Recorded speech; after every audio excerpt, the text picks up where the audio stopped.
IBM scientists have demonstrated a new technique that uses a nanoscale tip to create 2D and 3D patterns and structures as small as 15 nanometers at a greatly reduced cost and complexity. This patterning technique opens new prospects for fabricating nano-sized electronics and objects in fields ranging from future chip technology to optoelectronics to medicine and life sciences. Michel Despont, scientist from IBM Research in Zurich, explains the technique. We came up with this possibility to evaporate polymers to do this nanostructuring. Basically what we do, we have a cantilever with a tip and we have our substrate with the polymers. We can hit the tip, and while we are approaching the tip to the substrate, we hit the tip and be able to evaporate a small amount of polymers. And this is like we do our structuring. And then with the same levers, we are looking at what we have done and correct the parameters to make it the best possible. And this is why we can be very precise and very controllable to do our nano pattern. To demonstrate the technique's unique capability, the team created two recognizable and distinct 3D patterns using different canvases or materials for each. The first, a complete 3D map of the world, measuring only 22 by 11 micrometers, was written on a polymer. At this size, 1,000 world maps could fit on a grain of salt. In the relief, 1,000 meters of altitude correspond to roughly 8 nanometers. It is composed of 500,000 pixels, each measuring 20 nanometers square, and was created in only 2 minutes and 23 seconds.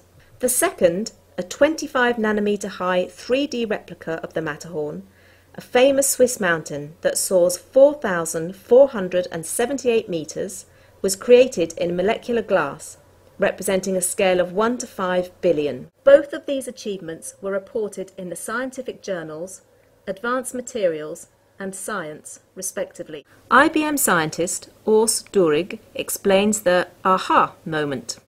Well, one day I was sitting in my office doing some, typical computer work, and the postdoc student David Fieras, who worked on this problem at that time, stepped in and showed me some indent patterns he had written. And the indents looked very much different from what I was expecting. And it occurred to me, wow, I think we have achieved our goal. We have removed material rather than just displaced it. So I asked him to write some different pattern which would really prove the concept, basically writing a big square box. Shortly after, he came back to my office and I was really surprised, and he showed me these images. And this was like a wow, aha effect. We have done it. Because it has been a dream of myself to engrave information pretty much like the ancient Egyptians had chiseled their stuff into stone plates. And here we had the analog, but on the nanoscale. There were two key innovations to make the technique possible. The first is a tiny, very sharp silicon tip, measuring 500 nanometers in length and only a few nanometers at its apex. The tip, similar to those used in atomic force microscopes, is attached to a bendable cantilever that controllably scans the surface of the substrate material with the accuracy of 1 nanometer, a millionth of a millimeter.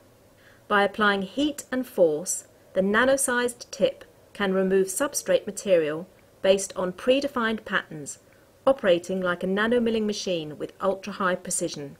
The second innovation was finding suitable and efficient substrate materials. Working with IBM scientists in Almaden, California, they found success in two materials, including a polymer called polyphthaldehyde and molecular glass, similar to substrate materials used in conventional nanofabrication techniques.